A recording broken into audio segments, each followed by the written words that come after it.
იმისათვის, რომ მასწავლებელი გახდე, ორი გზა არსებობს. პირველი ის, რომ ბაკალავრზე სწავლის პროცესშივე გაიარო მაინორ პროგრამად მასწავლებლის მოსამზადებელი კურსი და დიპლომში ჩაგეწერება, რომ შენ ხარ მასწავლებელი, თქვათ, ქიმიკოსთან ერთად. მეორე ვარიანტი არის ის, რომ ჩააბარო მასწავლებლის გამოცდა, რომელზეც მინიმუმ ბარიერი 60% უნდა აიღო და შემდეგ გაიარო მასწავლებლის მოსამზადებელი 60 კრედიტიანი პროგრამა დამატებით, რომელიც 1 წელს მოიცავს.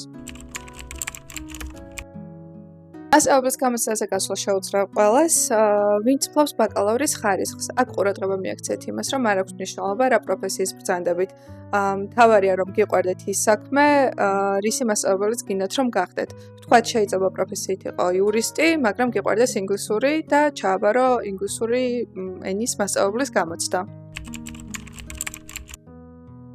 შემდეგ რაც გამოცდის პასუხები გამოქვეყნდება, თქვენ უნდა დაიწყოთ საბუთების მოგროვება უნივერსიტეტის შესატანად.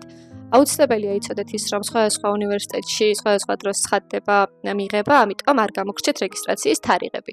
აქვე უნდა აღინიშნოს ისიც, რომ ყველა უნივერსიტეტს განსხვავებულად აქვს სტუდენტების მიღების პროცესი, მაგალითად ზოგგან შეიძლება გასაუბრებაზე გასვლა მოგიწიოთ, ზოგგან შეიძლება ესე გაწერინონ და ასე მიგიღონ უნივერსიტეტი.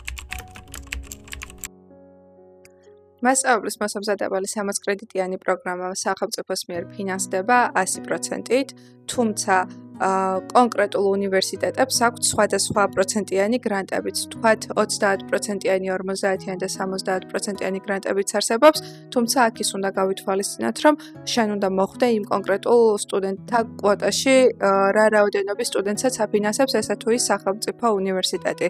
ვთქვათ, თესეუს უნივერსიტეტი მხოლოდ 10 ადამიანს აფინანსებს 100%-იანი გრანტით, როგორც მახსოვს ილიას უნივერსიტეტი 15 ადამიანს აფინანსებს და შენ უნდა მოხვდე ამ კონკრეტულ რაოდენობაში, რათა დაფინანსება მიიღო. მასწავლებლის 60 კრედიტიან პროგრამაზე შენ არ ისწავლე კონკრეტული საქმის სპეციალობას, არამედ შენ გასწავლიან სწავლების მეთოდებს.